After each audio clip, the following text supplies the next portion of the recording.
സന്താലി ഭാഷയുടെ സംരക്ഷകൻ ശ്രീ ചരൺ ഹെബ്രം, പത്മശ്രീ ജേതാവ് 2026.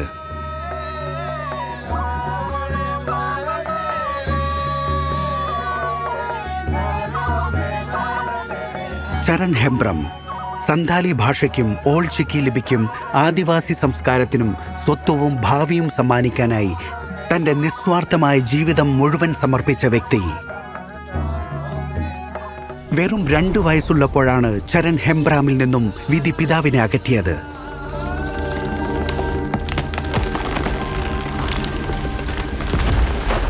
എന്നാൽ അമ്മയുടെ കരുതലും സ്നേഹവും അദ്ദേഹത്തിന്റെ ബാല്യത്തെ സുരക്ഷിതമാക്കി.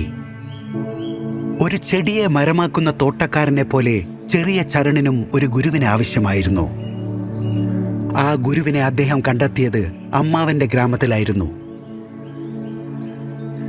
അവിടെ പഠിച്ച ഓൾ ചിക്കി ലിപി പിന്നീട് സന്താലി സമൂഹത്തിന്റെ ശബ്ദമായി മാറി.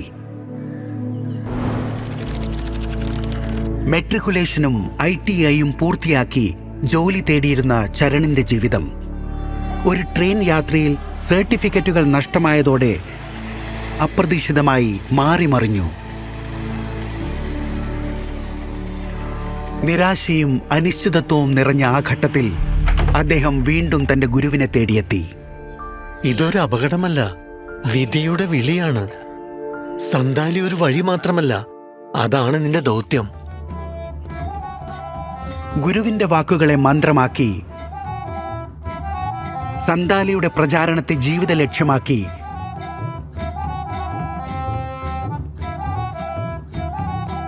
അദ്ദേഹം അധ്യാപക പരിശീലനം നേടി. ഗ്രാമങ്ങളിലും സ്കൂളുകളിലും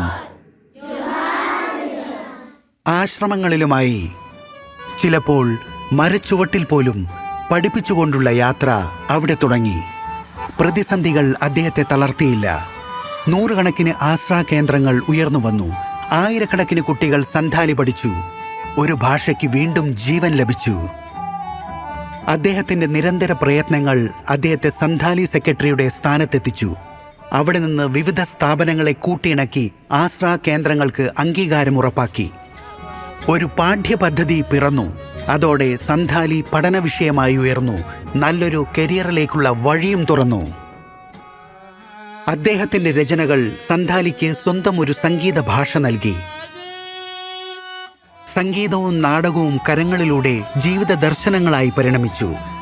സന്താലി സമൂഹത്തിന്റെ ഹൃദയതാളമായി അത് മുഴങ്ങി. ഒരു ഭാഷയെ സംരക്ഷിക്കുമ്പോൾ നമ്മൾ നമ്മുടെ സംസ്കാരത്തെ തന്നെയാണ് സംരക്ഷിക്കുന്നത്.